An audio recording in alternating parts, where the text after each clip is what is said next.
주님, 저희를 일주일간 잘 지켜 보호해 주시고 저희가 이렇게 다시 주님 앞에 나와서 하나님 말씀 공부할 수 있도록 모든 여건을 갖추어 주신 것을 감사합니다.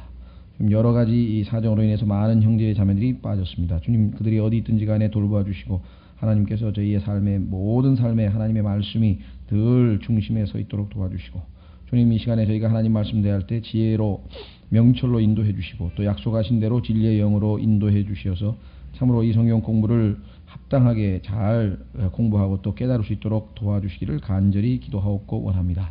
부족한 자에게 맡기신 이 위대한 말씀의 사역을 주님 잘 감당할 수 있도록 지혜를 더하여 주시옵시고, 무능하고 무기력한데 주님 위로부터 주님의 영으로 충만하게 채우셔서 이 말씀의 사역을 합당하게 수행할 수 있도록 인도하시고, 아버지께는 영광이요 우리 모두에게는 큰 축복과 유익된 시간으로 선하게 인도해 주시기를 간절히 바라옵고 이 시간을 주님 손에 의탁드립니다. 이 모든 말씀 우리 주 예수 그리스도 이름으로 기도하옵나이다. 아멘.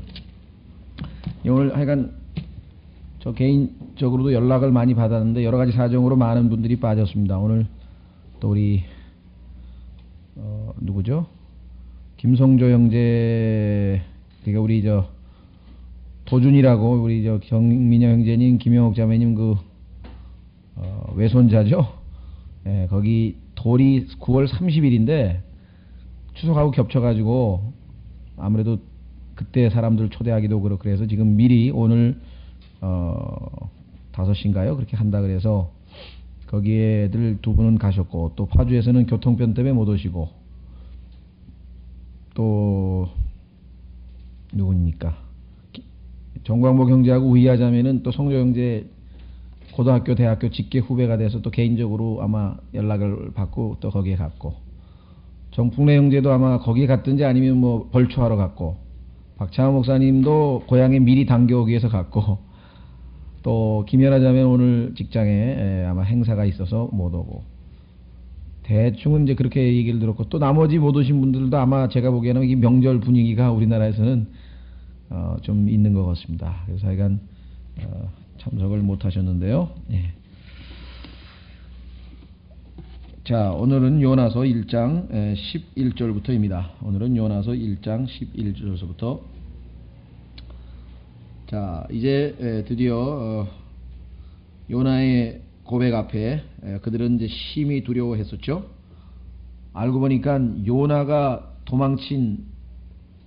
그로부터 도망친 하나님이 그냥 자기들이 섬기는 평범한 신이 아니라 이게 보통 신이 아니라는 거죠. 그래서 10절에 보니까 요나가 자기가 주의 눈앞에서 떠나 도망한다 그랬는데 9절에 보니까 그 하나님이 다름 아닌 바다와 육지를 만드신 주 곧 하늘의 하나님, 이렇게 얘기했단 말이에요. 그러니까 자기들이 믿는 신은 그 정도는 아닌데 이건 지금 보통 심각한 일이 아니에요. 왜냐하면 자기가 믿는 신들도 한번 잘못 보였다가는 화가 나면은 엄청나게 자기들도 이 보복을 당하는데, 예를 들면 물론 이 하나님은 보복을 하시는 분인지 아닌지 자기들은 잘 모르지만 적어도 이들이 가지고 있는 하나님에 대한 개념은 정의거든요. 정의. 그러니까 올바른 하나님인데 의로우신 하나님이 잘못을 저지른 인간을 가만둘 리가 없다. 벌하실 것이다. 이것은 인간이 보편적으로 다 가지고 있는 개념이죠. 그렇죠? 뭐 우리 사회에서도 뭐 죄 그러면 죄와 벌이라고 하는 것은 항상 상관관계가 있죠. 사도행전 28장으로 한번 가보겠습니다. 사도행전 28장에도 보면은요, 분명히 이 이방인들은, 이교도들은 때로는 상당히 예민한 어떻게 보면은 높은 하나님에 대한 어떤 인식이라 그럴까요? 이런 것을 가지고 있는 것 같습니다. 우선 사도행전 28장 4절에 보면 이렇게 기록되어 있거든요. 미개한 사람들이 이 독 있는 짐승이 그의 손에 달려있음을 보고 서로 아뢰되 분명히 이 사람은 살인자라. 그가 바다는 피하였을지라도 공의의 보복이 그를 살지 못하게 하는도다 하더니. 다시 말하면, 자, 이 난파를 한 선원들을 구해줬습니다. 그러니까 바울이 탄 배가 난파를 당해가지고 이제 다시 이제 그 항구에 이제 다다랐는데, 그 섬에 살고 있던 미개한 즉 원주민들이 이 사람들을 도와줬죠. 그러니까 그때 날씨가 추워가지고 바울도 불을 쬐기 위해서 나무를 한움큼 집어다가 불에다가 던졌는데 그 속에서 뱀이, 그렇죠, 독사가 나와가지고 바울의 손에 딱 매달렸거든요. 그러니까 이 이방 이교도들의 생각에는 이놈은 나쁜 놈이구나, 살인자구나. 왜? 비록 바다에서는 어떻게 해서 살아나왔을지 모르지만 공의의 보복이 이렇게 돼. 공의의 보복. 그리고 우리도 그렇잖아요. 옛날에 못된 짓 하면 천벌이 두렵지도 않냐고, 이렇게 다 이런 생각을 하나님을 믿지 않은 사람들에게도 다 가지고 있죠, 사실은. 그것은 하나님이 주신 겁니다. 나중에 그들이 백보자 심판에 가서, 최후의 심판에서 하나님 앞에 가서 심판받을 때 아무 말도 못해요. 왜? 평소 때 자기가 늘 그런 생각을 가지고 있었거든요. 잘못했을 때는 거기에 대해서 심판을 받을 것이라고, 그런 생각을 가지고 있는 것이 인간에게는 있습니다. 자, 그래서 그 하나님이 이제 어떻게 되겠어요? 요나를 벌 주실 게 뻔한 거 아니에요. 그러니까 요나 덕분에, 요나 때문에 우리까지 다 덤으로 이게 지금 파도가 치고 난리가 났구나. 이제 그 원인을 안 거죠, 이제. 자, 그래서 11절에 바다가 움직이며 더욱 사나워짐으로 그들이 그에게 이르되,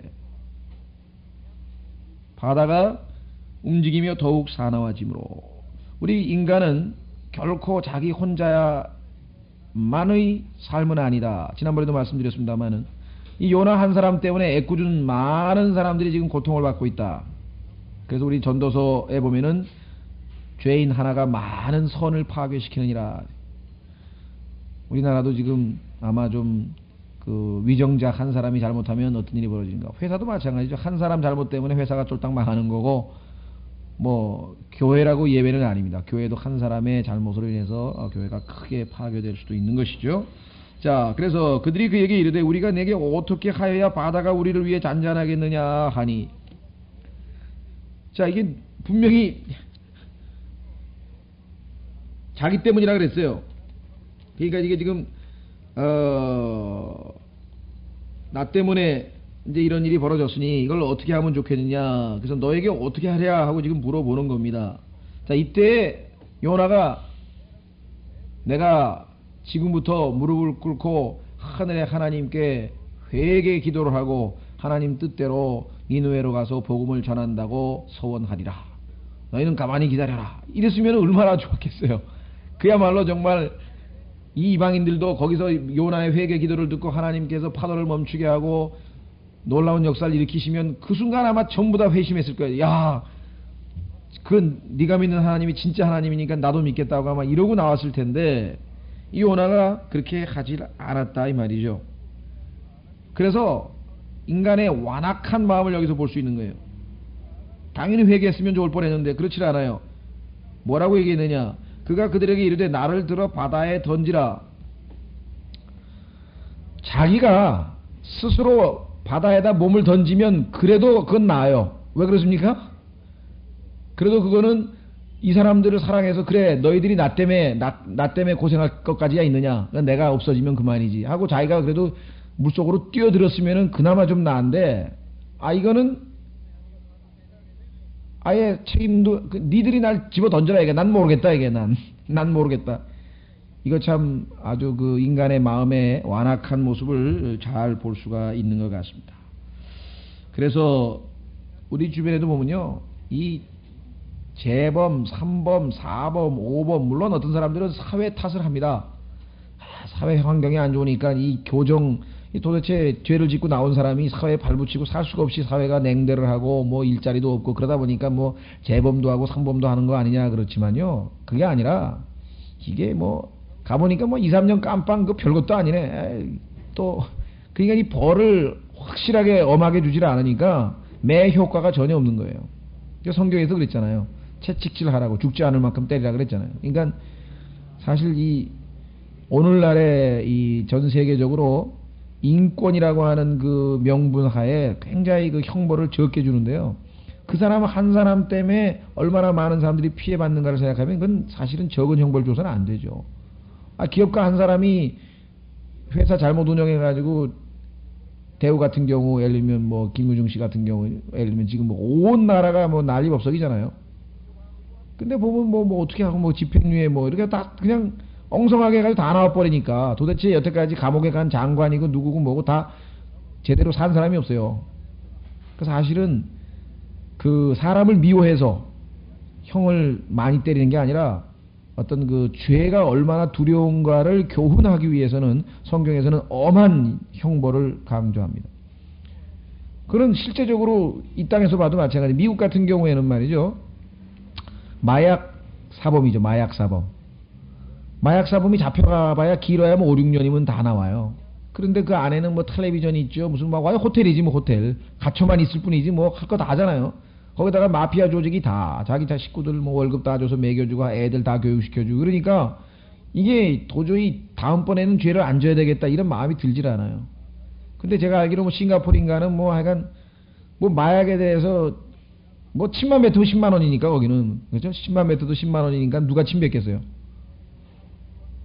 그 다음에 마약을 소지한 혐의가 있어도 경찰이 혐의만 가지고도 총을 쏴도 괜찮을 정도로 그렇게 엄격하게 다스리니까요. 거기는 한번 마약에 걸려들었다 그러면은 속된 말로 평생 이제 끝이에요. 인생 끝나는 거예요. 그러니까 감히 마약 무슨 거래라든가 이런 짓을 하려고 하는 사람이 목숨 걸지 않고는 거의 드물다 이 말이에요.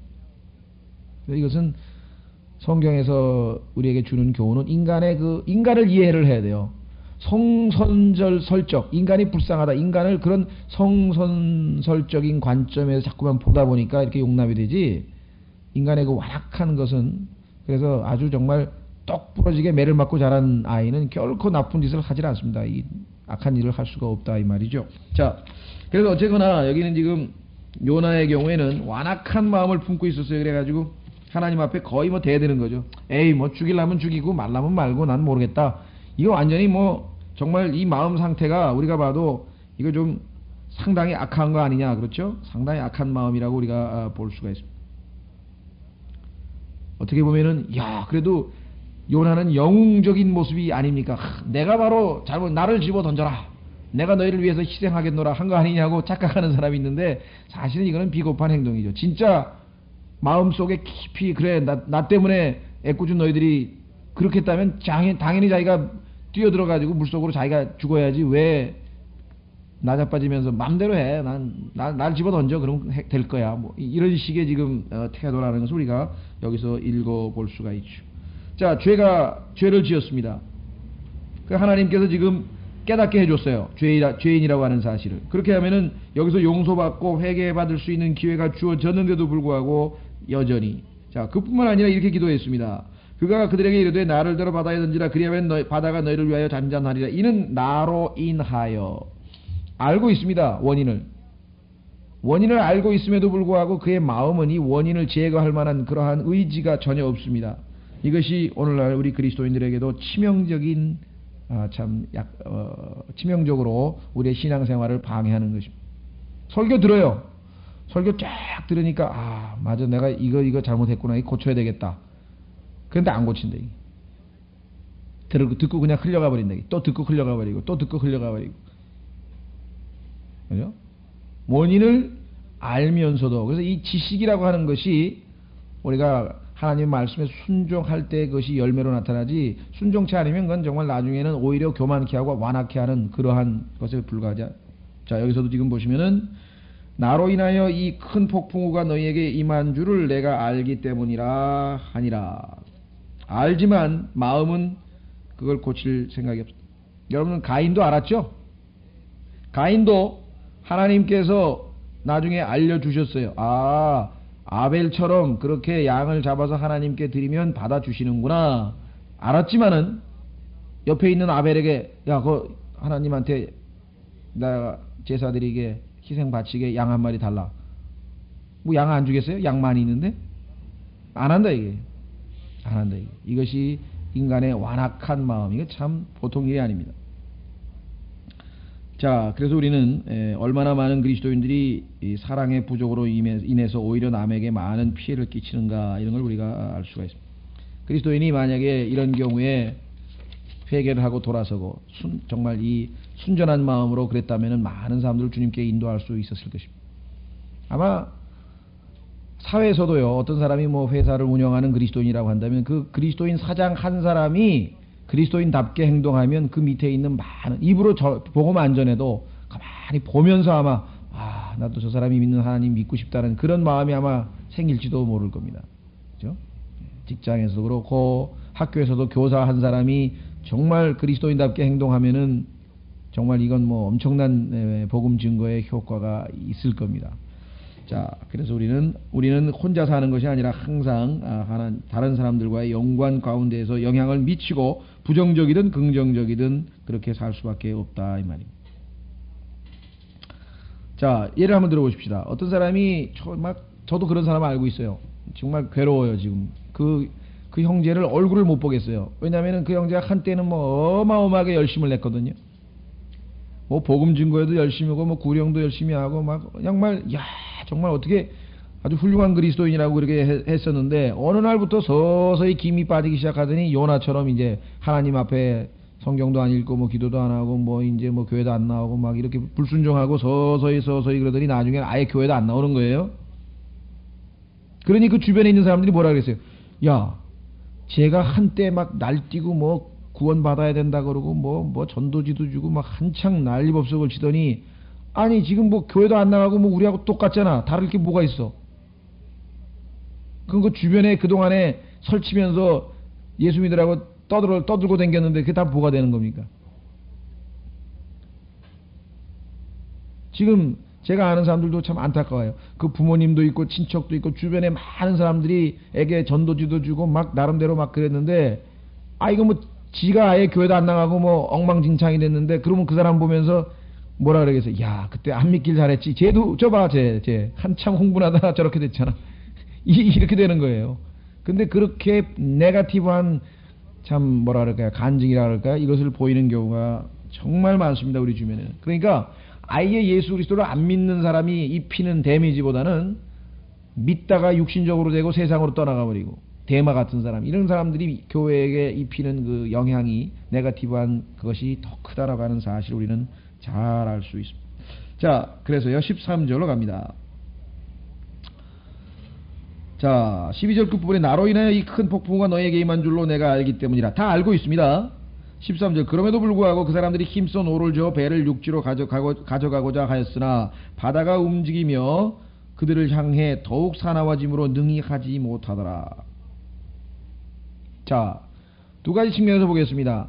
비록 그렇게 말은 했지만 그렇다고 해서 이 사람들이 요나를 집어 던질 수 있는 만한 그런 용기가 없죠. 자, 그래서 자기 나름대로의 어떤 방책을 한번 최대한으로 우선 강구를 해봅니다. 여전히 인간은요, 정말 무슨 뭐 그 유행가 가사에 말 맞다나 안 되는 줄 알면서 계속 또 자기 나름대로의 방책을 강구하는 거예요. 여기서 빨리 해결책을 제시했으면은 요나를 집어 들어서 던지던가. 그런데 또 인위적인 자기들의 개인적인 방식을 총동원 합니다. 자, 뿐만 아니라 여기서 한 가지 더 알 수 있는 것은 이들이 어떻게든 살려고 한다. 자, 성경에서 우리 지난번에 욥기에서 봤죠? 스킨 포 스킨이라 해가지고 사람의 피부가 피부를, 그러니까 가죽이 가죽을 위한다. 그 얘기는 뭐냐면 사람은 목숨을 위해서는 뭐든지 다 한다 이 말이에요. 더더군다나 죽으면 하늘나라로 간다고 하는 확실한 믿음과 구원의 보장을 못 갖고 있는 사람, 예수님을 안 믿은 사람은 죽음에 대한 공포는 어마어마한 거예요. 예수 그리스도를 믿는 사람은 정말 하나님께서 나를 데려가셔야 될 때가 확실하게 지금이라고 한다면 주님께서 참 주님께로 가기를 원합니다. 이러고선 하나님 앞에 온전히 맡기고 평안을 누릴 수 있지만 그것까지 보장이 전혀 없으니까 이건 뭐 어떻게든지 필사적으로 살려고 하는 거예요. 여기서 지금 보면은 다 물건 내팽개치고 이제 안 되는 줄 알았는데 그럼에도 불구하고 그들이 힘써 노를 저어 배를 육지로 가져가고자 하였으나, 아니 하나님께서 지금 요나를 징계하시기 위해서 지금 일으키신 인간의 일을 인간의 힘으로 어떻게 해결합니까? 하나님께서 지금 역사하고 계시는데 어떻게 인간이 이것을 제재한다고? 어리석은 짓이었죠. 그래서 끝까지 어떻게든 한번 해보려고 시도를 합니다. 그러나 모든 시도는 다 무의로 돌아갔어요. 왜? 바다가 움직이며 그들을 향해 더욱 사나워짐으로 능히 하지 못하더라. 마치 바다가 의인화되어 있죠. 마치 바다가 하나님의 뜻을 알기는 하듯이, 그래 너희가 지금 하나님의 목적은 지금 요나로 하여금 회개케 해가지고 하나님의 뜻대로 니느웨로 보내는 게 목적인데 지금 니들이 하나님의 뜻을 거스리고 그렇게 한다고 되는 것이냐? 아닙니다. 자, 우리가 영적으로 우리에게 한번 적용해 보십시다. 우리가 행위로 선행으로 애써서 구원받을 수가 없어요. 우리 대신 누군가가 죽어줘야 될 사람이 필요해요. 그러니까 여기서는 지금 대속의 죽음을 죽어야 될 자가 누구냐? 이 선원들을 대신해서 죽어야 될 자가 바로 요나입니다. 요나가 죽어야지 이 문제가 해결이 되지. 그렇죠? 자, 그래서 우리는 13절에 인간은 끝까지 살아보려고 나름대로 하나님을 이길 수는 없습니다. 결국은 죽음이 눈앞에 다가와 있는 것이죠. 그래서 히브리서 9장에 보면은 한 번 죽는 것은 사람에게 정해진 것이고, 전도서 8장에 보면은 이 죽음을 이길 전사가 없다 그랬어요. 한번 확인해 보겠습니다. 이 전도서 8장은 묘사가 아주 뭐라 그럴까요? 그래픽하게 참 우리에게 그렇구나. 자, 전도서 8장에 보시면은요. 전도서 8장에 보시면은 8절, 전도서 8장 8절에 보시면 이렇게 되어 있습니다. 영을 다스리는 권능이 있어 영을 머무르게 할 사람도 없고. 그 얘기는 뭐냐면 죽을 때가 됐습니다. 그래서 하나님께서 영을 회수하려고 그러는데 그 영을 다스리는 권능이 있어가지고 영이 안 떠나게, 자기로부터 영이 떠나지 않도록 붙들 수 있는 사람은 없다. 죽는 날에 권능을 가진 사람도 없으며 그 전쟁에서 면제받는 것도 없나니. 하나님께서 인간하고 싸우는데 어떻게 그 전쟁에서 이겨요? 하나님께서 주신 영을 도로 가져가시겠다는데 안 가져가게 끝까지 붙들고 아무리 이를 악물고 아무리 애를 쓰고 해도 결국은, 여러분들 그 사람이 죽을 때 마지막 모습들 모르겠어요. 그 텔레비전이나 이런 데서 하는 게 그 진짜인지 모르지만 그냥 안 죽으려고 막 안간 힘을 쓰다가 나중에 결국은 져서 영은 떠나고 탁 하고 꼬꾸라지는 그런 모습들 우리가 보게 되죠. 예. 자, 그래서 다시 요나서로 오겠습니다. 자, 그런데 바다는 하나님이 움직이시는 거죠. 여러분 잘 아시다시피. 예, 그래서 하나님께서 주관하시는 그 바다는 당연히 하나님께 순종을 합니다. 왜? 그것을 만드신 분이니까. 그렇죠? 자, 그래서 바다가 움직이며 그들을 향해 더욱 사나워 집으로 능히하지 못하더라. 이렇게 나와 있습니다. 결국은 모든 것을 실패했습니다. 그래서 14절에 이제 어떻게 했는가? 안 된다 이게. 일찌감치 이 방법을 취했어야 되는데 이제 안 돼요. 그래서 어떻게? 드디어 이제 그러므로 그들이 주께 부르짖어. 이제 드디어 하나님을 찾았습니다. 이르되 오 주여, 주께 간청하오니 이 사람의 생명으로 인하여 우리를 멸하지 마옵소서. 그 얘기는 뭐냐면 이제 이 사람을 우리가 집어 던질 터인데, 그러면은 원래는 그게 뭐예요? 살인하네요, 살인. 그러니까 이들은 혹시 이 사람이 무죄한데, 여기 나오죠. 무죄한 피라고 그 다음에 나와 있죠. 무죄한 피를 우리에게 돌리지 마옵소서. 근데 혹시 이 사람이 죄가 없는데 우리가 바다에다 집어 던지면 살인죄 아니에요. 그렇죠? 그러니까 거기에 대해서 하나님은 그러한 불의한 짓을 하게 되면 심판하시는 분이라고 하는 것을 이제 안 거예요, 이 사람들이. 그렇기 때문에 뭐라고 얘기합니까? 이 사람의 생명으로 인하여 우리를 멸하지 마옵소서. 이 사람을 우리가 바다에 던지기는데 우리 잘못 아니다. 그러면서 무죄한 피를 우리에게 돌리지 마옵소서. 혹시 이 사람이 죄인이 아닐지라도 그래도 우리에게 그 책임을 묻지 말아달라. 오 주여, 주께서는 친히 기뻐하시는 대로 이 일을 행하셨나이다 하고 하나님의 주권을 인정하는 거예요. 결국은 이들은 이제 다른 도리가 없었습니다. 자, 여기서 우리가 몇 가지 사항을 살펴볼 수 있는데요. 인간은 위기에 처하면은 그 누구도 무신론자가 될 수 없습니다. 왜냐? 성경에서 하나님께서 사람 안에다가 하나님을 알만한 것을 넣어놨기 때문에 로마서에 보면은 평소 때는 무신론자인 것처럼 행동하다도 위기가 닥치면 자기도 모르게 하나님 찾는 거예요. 무릎 꿇고 하나님 이번만 살려주시면 내가 예수를 믿겠습니다. 이번만 이 일만 해결해 주시면 교회 다니겠습니다. 별의별 사람 다 있잖아요. 대표적인 사람이 그 김성일 씨라고 하는 유명한 작가고 요즘에 좀 많이 알려진 사람인데 성경대로 성경에 와서 책도 많이 쓰고, 그 사람은 자기 부인이 암에 걸려가지고 이제 죽게 됐을 때 하나님 앞에 가서 뭐라고 서원했냐면요, 이 자기 부인만 살려주면은 내가 예수님을 믿을 뿐만 아니라 평생 새벽 기도를 하겠다 했대. 그 지금도 새벽 기도한대요. 그 하나님께 평생 새벽 기도를 하겠다고 그렇게 약속을 해놔가지고 하나님 앞에 가서 그래서 그거를 하고 있다고 그렇게 이야기를 하는 것을 제가 간증을 들은 적이 있습니다. 그러니까 그렇죠? 위기에 처하면은 모든 인간은 다 무신론 이건 뭐 정말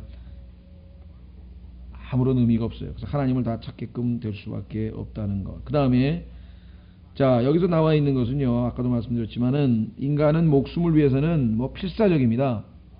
그래서 결국은 다른 사람의 생명을 던질 수밖에 그거라도 해야 돼. 왜? 그것만이 살 수 있는 길인 것 같아. 지금 이 막판에 오니까. 우리는 이것을 생존 본능이라 그러죠. self-preservation이라고 하는데요. 예, 그것은 뭐 동물에게 있으나 인간에게 있으나 마찬가지입니다. 그렇죠? 예. 그래서 결국은 셀프를 위해서, 왜냐하면 자기들을 위해서는 요나를 희생시킬 수밖에 없다는 결론을 내리게 된 것입니다. 반대로 그리스도는 자기 자신을 희생해서 많은 사람들에게 자신을 대속물로 내어주셨다고 했습니다.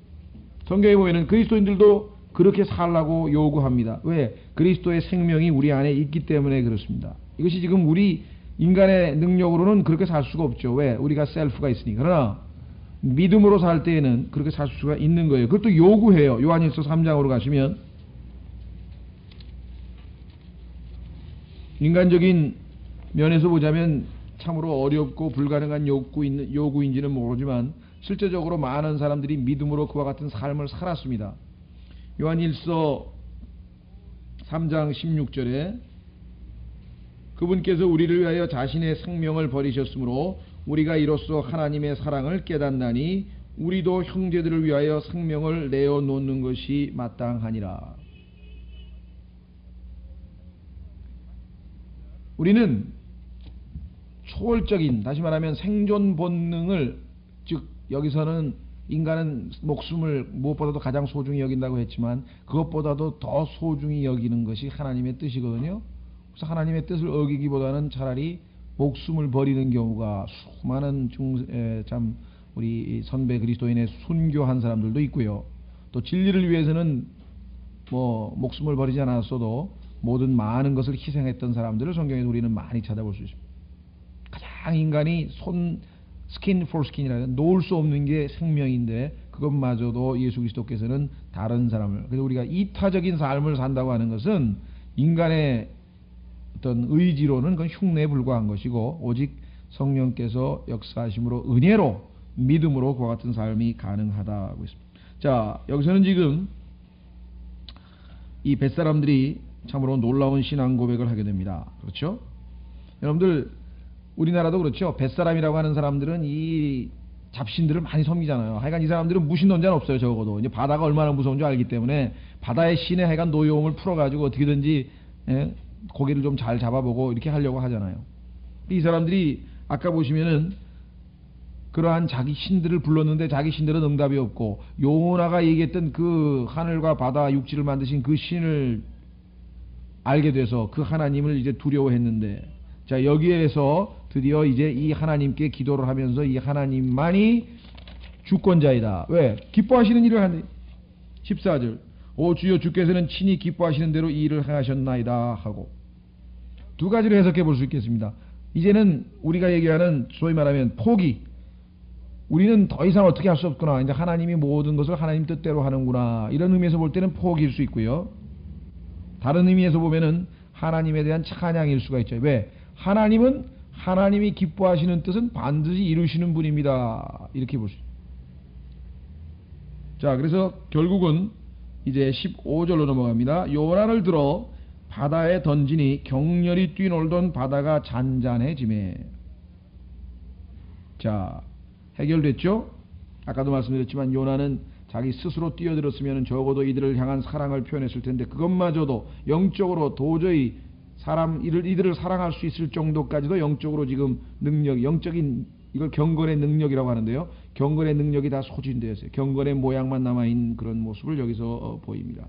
자, 놀라운 사실은 이 집어 던지자마자 어떻게 됐습니까? 격렬히 뛰놀던 바다가 잔잔해지며 즉각적인 응답이 왔습니다. 아까도 바다에다 안 던지고 끝까지 배를 육지에 대려고 했을 때 격렬하게 바다가 사나워진 것처럼 이번에는 하나님께서 완전히 자연을 장악하고 계시죠. 하나님 창조주의 의지에 따라서 이 자연도 움직인다 이 말이죠. 그래서 결국은 하나님의 목적은 요나를 회개시키는 거니까 요나를 집어 던짐으로 말미암아 이들에게는 더 이상 이 바다가 잔잔해질 수밖에 없었다. 참 재밌는 것은 이 배에 있던 온갖 짐을 다 내던졌거든요. 그런데도 계속해서 바다는 폭풍우 가운데 시달렸어요. 그런데 죄인 하나를 내던지니까 금방 잠잠해지는 거예요. 죄를 내던졌을 때, 죄를 내버렸을 때 평화가 찾아오는 것은 우리의 신앙생활에 있어서의 경험입니다. 하나님께 자백 기도를 하고 나면 불안하고 괴롭고 막 온갖 마음이 뒤숭숭하고 막 심란하고 하던 게 쫙 가라앉잖아요. 죄를 탁 자백하고 하나님께 용서받았다고 하는 그런 어떤 확신이 내 마음 가운데 탁 임하면 불안과 초조 이런 모든 것들이 다 사라지고 안정을 되찾는 것을 우리가 신앙생활에 늘 체험을 합니다.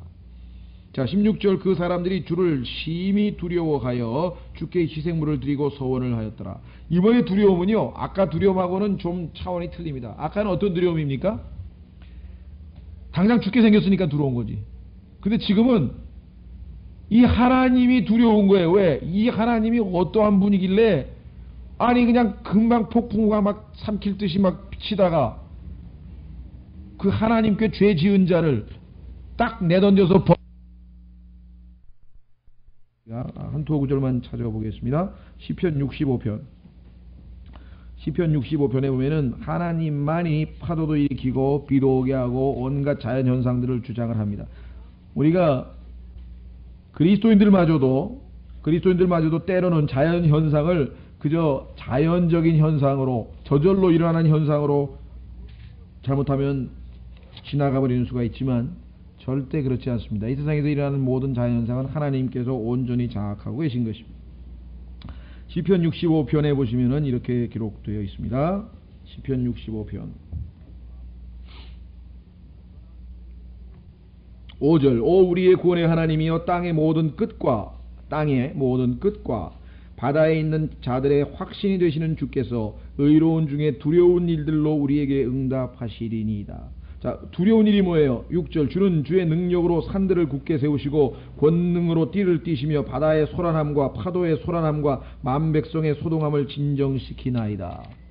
지금도 바다의 소란함을 진정시키셨죠? 하나님께서 얼마나 능력의 하나님이신가. 107편으로 가보겠습니다. 시편 107편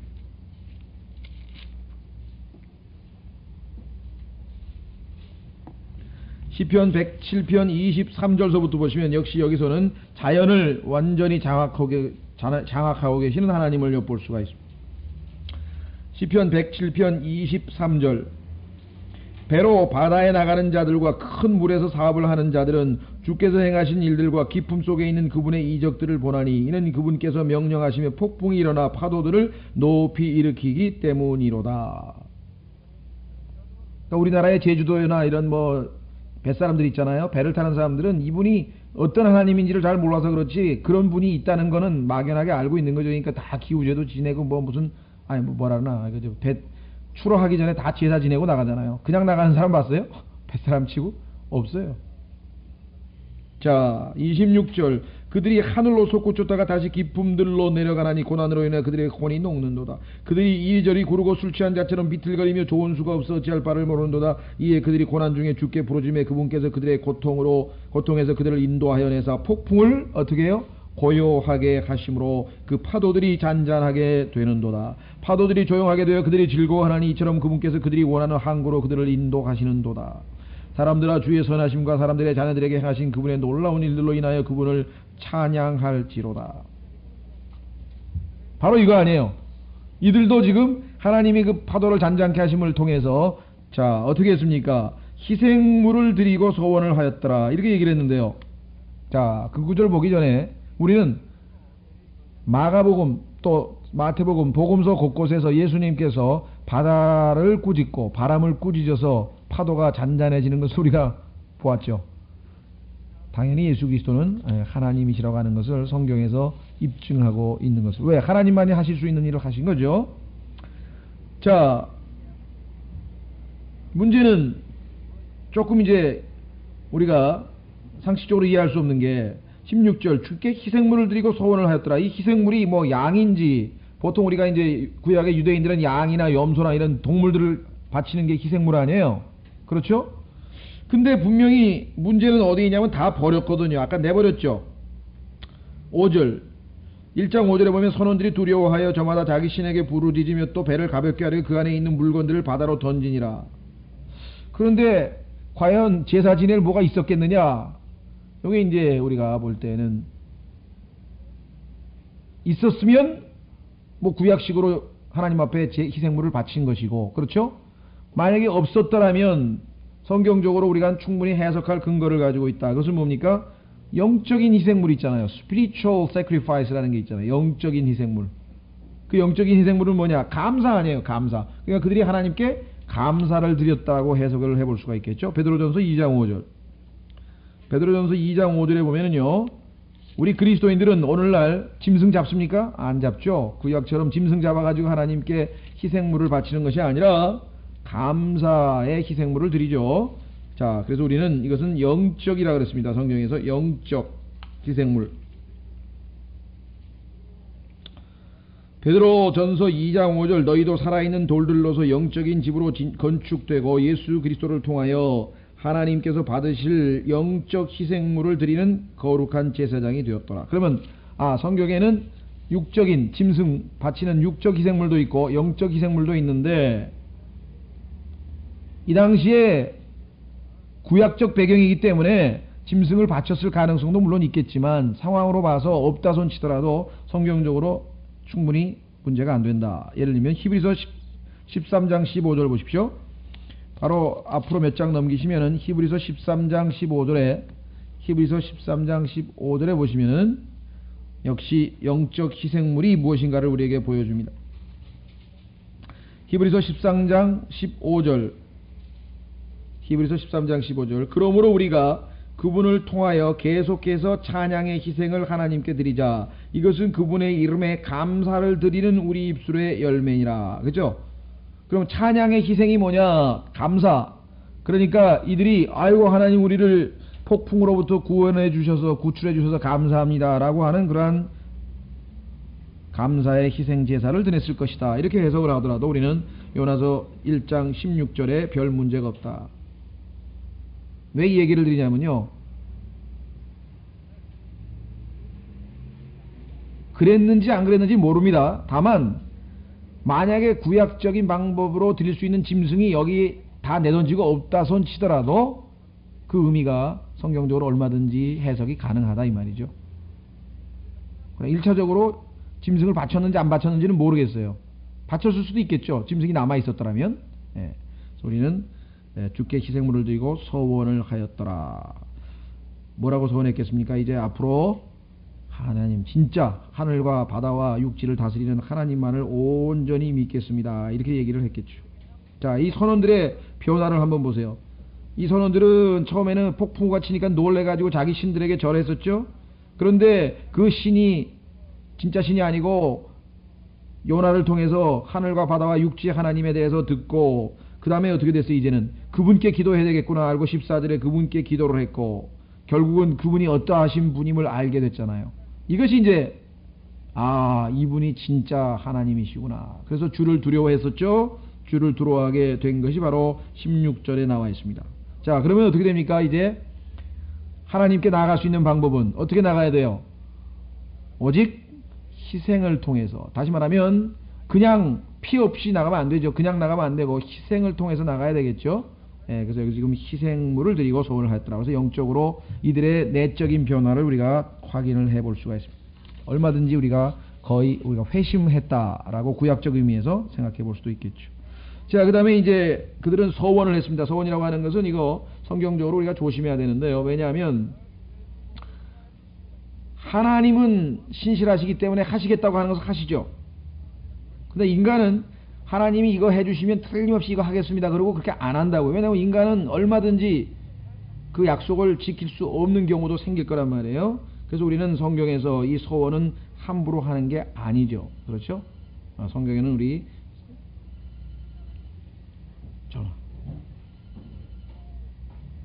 그래서 우리는 서원은 함부로 하는 게 아니라고 하는 사실을 우리가 잘 압니다. 그래서 만약에 하나님 앞에 약속을 했다면 근데 그거 지켜야 돼요. 안 지키면은 자, 한번 확인해 보겠습니다. 전도서 5장 가능하면 소원을 신약에서도 그렇고 안 하는 게 좋죠. 왜? 인간은 어차피 하나님께 약속을 한다고 해서 그걸 지킬 수 있는 게 못 되니까. 못 지키면 이제 어떡할 거예요? 전도서 5장 1절에서 7절에 보면은 소원에 관해서 성경은 이렇게 말씀했습니다. 너는 하나님의 집에 갈 때에 내 발을 지키고 어리석은 자들의 희생물을 드리는 것보다 듣는 것에 더 열중할지니 이는 그들이 자기가 악을 행하는 줄로 생각하지 아니하기 때문이로다. 너는 하나님 앞에서 내 입을 경솔히, 여기 나와 있네요. 전도서 5장 2절. 너는 하나님 앞에서 내 입을 경솔히 열지 말며 급한 마음으로 어떤 것도 말하지 말지니 이는 하나님은 하늘에 계시고 너는 땅에 있기 때문이라. 그런즉 내 말수를 적게 할지니라. 4절. 내가 하나님께 소원하였거든 갚기를 미루지 말라. 이는 그분께서 어리석은 자들을 기뻐하지 아니하시기 때문에 내가 소원한 것을 갚을지어다. 5절. 내가 소원하고 갚지 않는 것보다 소원하지 않는 것이 더 나으니라. 사실 5절이 더 맞죠. 왜냐하면 인간이 어떻게 자기가 한 약속을 그대로 지켜요? 그래서 우리는 하나님만이 신실하시고 그럼에도 불구하고 우리 인간은 그렇지 못하다. 이것을 우리는 하나님께서 알고 계십니다. 한번 확인해 보겠습니다. 자, 인간은 실패하더라도 하나님은 결코 신실하심을 놓치지 않는다. 유명한 구절 디모데후서 2장. 디모데후서 2장은 우리의 구원의 영원한 보장과 연관이 있는 말씀입니다. 디모데후서 2장에 보시면은 13절. 디모데후서 2장 13절. 우리가 믿지 아니하여도 그분은 항상 신실하시니 자신을 부인하실 수 없느니라. 자, 우리는 믿지 않는다 이게. 그러나 그분은 신실하시다 이 말이에요. 자, 여기도 마찬가지예요. 요나는 어떻게 했어요? 하나님의 말씀을 거부하고 불순종했지만 하나님께서는 자기가 요구하신 명령을, 그 말씀을 결코 돌이키지 않습니다. 결국은 하나님의 뜻대로 되어갈 수밖에 없는 거죠. 그래서 결국은 자, 다시 요나서로 돌아오겠습니다. 요나서로 돌아오겠습니다. 만약에 우리가 하나님의 말씀을 받아들이지 아니하면 그 사람은 하나님으로부터 쓰임받는 특권을 놓치게 됩니다. 그렇죠? 그럼 하나님께서 그러면 어차피 포기하시는가? 왜? 그 사람이 불순종했으니까. 그런 적이 없어요. 하나님께서는 여기처럼 어떻게 돼요? 자연을 동원해가지고 또 때로는 양심을 동원해서 때로는 환경을 동원해서 결국은 그 사람을 회개시키셔서 돌이키셔서. 구약에서는 요나의 케이스. 그러나 신약의 경우에는 다른 사람을 대체해서 쓰신다고요. 뭐 요나만 꼭 쓰실 필요가 뭐가 있어요? 하나님께서. 그래서 바울은 뭐라 해서 내가 만약에 다른 사람들에게 얘기를 해놓고 너희들은 절제하고 하나님 앞에 참으로 헌신하고 그렇게 얘기를 해놓고 나는 그렇게 못 살면 내가 버림을 받을지라 이렇게 얘기했죠. 그러니까 하나님께서 나를 안 쓰고 딴 사람을 쓰셔서도 얼마든지 일을 하실 수 있는 거예요. 그러니까 하나님 앞에 헌신이라고 하는 것은 이것은 특권이지 결코 내가 하나님 앞에 뭔가를 드리는 그런 게 아니에요. 하나님께서 나에게 기회를 주신 건데 내가 불순종해버리면 결국은 다른 사람이 그 특권을 차지할 수밖에 없는 것입니다. 자, 그 다음에 우리는 이제 드디어 17절 왔습니다. 이 17절은 패러그래프 매킹이 되어 있죠. 그것은 뭐냐면 이제 문단이 바뀌었는데요. 이때 주께서 이미 큰 물고기를 예비하사, 여기 보시면은 영어 성경에 보면은 had prepared라고 되어 있어요. 이게 과거 완료로 되어 있는데요. 하나님의 전지하심을 볼 수 있죠. 왜? 일이 이렇게 될 걸 다 알고 계시잖아요. 예? 일이 이렇게 될 걸 다 알고 요나를 삼키도록 하기 위해서 미리 다 준비가 되어 있었죠. 큰 물고기를 예비하사 요나를 삼키게 하심에 요나가 밤낮으로 사흘 동안 물고기 뱃속에 있으니라.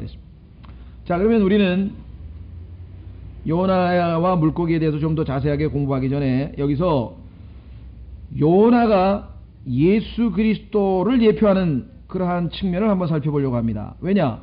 성경에서 예수님께서 말씀하시기를 요나의 죽음을 예수님의 죽음에, 요나의 부활을 예수님의 부활에다가 비유를 하셨잖아요. 마태복음 12장에서. 그렇다면 여기서도 예수 그리스도께서 인류를 위해서 하신 일과 요나가 한 일 사이에는 뭔가 상관관계가 있지 않겠는가? 100%는 아닙니다. 왜? 요나는 자기 죄 때문에 죽은 거고 예수님은 죄 없이 우리 죄 때문에 돌아가신 거니까 다르지만 그래도 어느 정도 우리가 살펴볼 수 있을 것 같다. 예를 들면 예수님께서 우리 죄를 대신해서 죽은 것처럼 이 선원들도 죄가 없을 수 없죠. 이들도 다 죄인입니다. 그러나 이 선원들을 살리기 위해서 대신해서 요나가 희생적인 죽음을 죽었다. 그런 예수 그리스도의 죽음과 요나의 죽음이 일치하는 것을 알 수가 있습니다. 그렇죠? 자, 그 다음에 비록 예수님께서 십자가에서 돌아가셨고 그랬죠. 그렇지만 그 예수 그리스도는 우리가 내 개인적인 의지로 그 주님을 구세주로 받아들일 때 그분의 죽음이 나에게 효력을 발생한다. 이 말이죠. 2000년 전에 예수님께서 십자가에서 온 인류를 대신해서 모든 인간을, 모든 죄인을 대신해서 죽으셨지만 어떤 죄인은 구원을 받고 어떤 죄인은 왜 구원을 못 받아요? 어떤 죄인은 개인적으로 그 예수 그리스도를 구세주로 영접을 했고 어떤 죄인은 거부했고. 자, 요나가 지금 자기 자신의 목숨을 내놓았습니다. 날 던지라. 만약에 이 선원들 중에서 그 말을 믿고 그 말에 따라 이 요나를 바다에다가 내 던지지 않았더라면 그들에게는 영원히 폭풍으로부터 구원받을 수 있는 기회가 없는 것이죠. 그런 면에서 봤을 때에는 이 구원과 또 구원이 개개인적으로 개개인에게 개별적으로 적용된다고 하는 사실을 여기서 한번 찾아볼 수 있겠습니다. 뿐만 아니라 믿음을 행사하는 순간 집어 던졌죠. 요나의 말을 믿고 집어 던진 순간 어떻게 됐습니까? 파도가 멈췄습니다. 우리도 예수 그리스도를 믿는 그 순간에 죄 사함을 얻게 되고 그 순간에 진노의 하나님이 아니라 평강의 하나님으로 하나님이 바뀐다. 우리 뭐 어렸을 때도 부모님이 매를 들고 그렇죠. 매를 들고 징계하시려고 했었는데 그 아버지가 징계의 매를 내려놓고 사랑으로 대하신다고 했을 때에는 우리 마음이 평강을 찾아오는 거나 마찬가지입니다. 그래서 예수 그리스도께서 하나님 앞에 우리를 대신해서 매를 대신 맞았기 때문에 우리가 더 이상 매를 맞을 필요가 없으니까 이로 인해서 우리는 참 평화를 누릴 수가 있는 것입니다. 그래서 여기서도 바로 믿는 순간 우리가 하나님과 화평을 누리자. 로마서 5장 3절에 5장 1절인가요? 5장 1절에 나오는 말씀입니다. Peace with God 이라 그랬죠. Peace with God. 아주 유명한 말이죠. 하나님과 화평을 누리자. 그러니까 하나님께서 더 이상 우리에게는 이제 심판하시는 심판주, 저지, 재판장이 아니라 이제는 아버지로 우리와의 관계가 바뀌었기 때문에 우리는 그분을 두려워해야 할 이유가 없게 되었다. 이 말이죠. 그러니까 평강이 오는 거죠. 그래서 이 빌리 그레함이라고 하는 유명한 전도자가 이 복음 전도용으로 쓴 책의 제목이 Peace with God입니다. 한 150, 200페이지짜리인데 읽어보면 이제 그 어떻게 하나님과 화평한 관계를 얻을 수 있는가라고 하는 그런 내용이 기록되어 있습니다. 자, 그래서 지금 그 다음에 그 예수 그리스도를 믿고 난 다음에 이 사람들이 어떻게 됐어요? 놀랍게 변화됐죠. 16절. 그 사람들이 주를 심히 두려워하여 주께 희생물을 드리고 소원을 하였더라. 그렇습니다. 우리도 예수 그리스도를 믿으면 마음의 변화를 일으키게 되고 결국은 그 변화된 마음이 우리의 선행으로 우리의 어떤 바뀐 행실로 드러나게 됩니다. 그래서 우리는 분명히 저 사람 예수 믿었는데 뭔가 바뀐 게 전혀 없다 이랬을 때 조금 의심이 가는 거죠. 저 진짜 믿은 건가? 진짜 마음으로 믿었다면 아니 이 사람들이 진짜 마음으로 믿어서 하나님으로부터 이렇게 구원을 받았는데 감사의 희생제도 안 드리고 소원도 안 하고 그저 밍밍하게 그렇게 있을 수는 없겠죠. 마음의 변화와 어떤 그 변화를 증명하는 뭔가 외적인 행실이 증거로 나타났을 것이다 라고 하는 것을 우리가 통해서 확인을 해볼 수가 있습니다.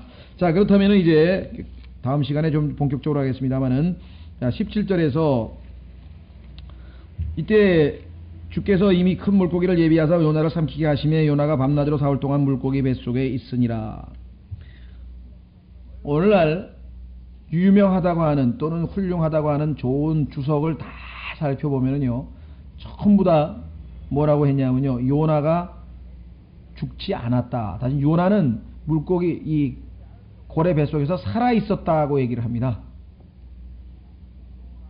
그래서 하나님이 얼마나 놀라운 기적을 일으켰느냐 이렇게 지금 얘기를 하는데 물론 하나님의 능력으로 3일 동안 왜 못 살게 하셨겠어요? 얼마든지 살게 하실 수 있었겠죠. 그리고 실제적으로 뭐 물고기 고래 뱃속에 들어갔다가 뭐 36시간 동안 살아있다가 뭐 토해내서 나온 사람도 있고 뭐 역사적으로 그런 사람들이 많이 있어요. 문제는 성경을 성경으로 비교해 봤을 때 그 가능성은 제로다 이게 없다 이거예요. 그런데도 불구하고 뭐 뉴스코필드 성경이라든가 뭐 리빙 바이블이라든가 뭐 위클리프 주석이라든가 뭐 펄핏 주석이라든가 벌링거라든가 심지어는 매튜 헨이라든가 뭐 기독교 국제 기독교 백과사전이라든가 이런 데 다 찾아보면은 요나가 마치 3일 동안 물고기 뱃속에서 살아 있었던 것처럼 얘기를 합니다.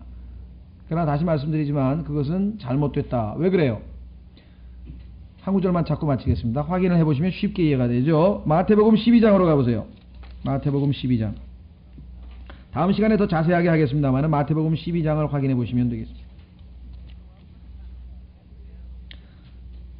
자, 마태복음 12장 보십시오. 38절서부터 마태복음 12장 38절서부터 그때의 서기관들과 바리새인들 중에서 어떤 자들이 응답하여 이르되 선생님이여 우리가 선생님으로부터 표적을 보기 원하나이다 하거늘 예수님께서 그들에게 대답하여 이르시되 악하고 음란한 세대가 표적을 구하나 대언자 요나의 표적 외에는 아무 표적도 주지 아니하리라. 자, 대언자 요나의 표적이라 했어요. 자, 그렇다면 예수님께서 요나의 표적과 이 예수님의 표적을 같은 걸로 지금 얘기를 하는 거죠. 40절 이는 요나가 밤낮으로 사흘 동안 고래 뱃속에 있었던 것 같이 사람의 아들도 밤낮으로 사흘 동안 땅의 중심부에 있을 것임이라. 이렇게 했어요. 심판 때 자 그렇다면은 예수님께서 말씀하신 예수님은 사흘 동안 어디에 있었어요? 땅 중심부 하트라 했는데요. 땅 중심부에 있었는데 거기가 어디예요? 지옥이잖아요. 그럼 예수님께서 살아있는 채로 지옥에 가셨나요? 예수님은 분명하게 죽으셨죠. 그래서 예수님의 몸은 무덤에, 예수님의 영은 하나님께로, 성경에 보면은 아버지께 내 영을 부탁하나이다. 자, 예수님의 혼은 어디로? 지옥으로. 이렇게 해서 지하에 있는 곳으로 가셨습니다. 그렇다면 다음 시간에 자세하게 공부하겠습니다만 상식적으로 봤을 때 요나는 어떻게 됐어요? 많은 사람들이 요나가 그냥 고기 뱃속에서 3일 동안 살아있다고 생각하는 것은 성경적으로 지금 맞지만 안만 왜? 예수님하고 요나하고 지금 비교를 하는데 요나도 죽었어야지 당연히. 그렇죠? 그러면 요나의 영이 하나님께로 회수되고 그 다음에 요나의 몸은 어디? 물고기 뱃속에. 거기서 썩어가고 있겠어요. 죽었으니까. 요나의 혼은 죽으면 어떻게 돼요? 요나의 몸에서 성경에서 죽음이라고 하는 것은 혼이 떠나는 거 아니에요. 혼이 떠나는 것. 창세기에 보면은 라헬이 베냐민을 낳을 때 죽었는데 거기에 뭐라고 표현했냐면은 그녀의 혼이 떠나려 하더라. 그래서 죽었죠. 떠났더라. 그래서 이제 죽죠. 자, 그러면은 요나는 죽는 순간에 요나의 혼은 어디로 간 거예요? 지하에 있는 지옥으로 갔잖아요. 그런데 왜 어떻게 해서 요나가 죽지 않았고 살아있다고 얘기를 하는가? 상식적으로 봤을 때 한 구절만 보고 마치겠습니다. 다음 시간에 더 이건 이제 구체적으로 자세하게 하겠습니다. 자, 보세요. 요나서 2장 2절에 보시면은 요나서 2장 2절에 보시면 요나가 뭐라고 얘기를 합니까? 요나서 2장 2절에 보면 요나의 그 기도에 보시면은 이렇게 기록이 되어 있습니다. 뭐라고 기록되어 있나 보세요. 자, 이르되 내가 내 고난으로 인하여 주께 부르짖었더니 주께서 내 말을 들으셨고 지옥의 뱃속에서 부르짖었더니 주께서 내 목소리를 들으셨나이다. 그렇죠. 왜 이런 문제가 생겼는가? 그는 영어 단어 한 단어 때문에 문제가 생긴 거예요. 2장 1절에 보면은 then이라고 하는 단어가 있습니다. then, then. 그럼 그때죠. 그때는 어디 있습니까? 17절에 보시면 사흘 동안 물고기 뱃속에 있으니라. 그러면 요나가 사흘 동안 물고기 뱃속에 있어서 예수님처럼 3일간 죽어 있다가 그러면 2장 1절에 나와 있는 then 이거는 뭐예요? 요나가 살아난 거 아니에요. 부활 아니에요. 부활. 예수님이 부활하신 것처럼 3일 만에 부활한 것처럼 요나도 부활을 했잖아요. 그래서 지금 기도를 하는 거예요. 그렇죠?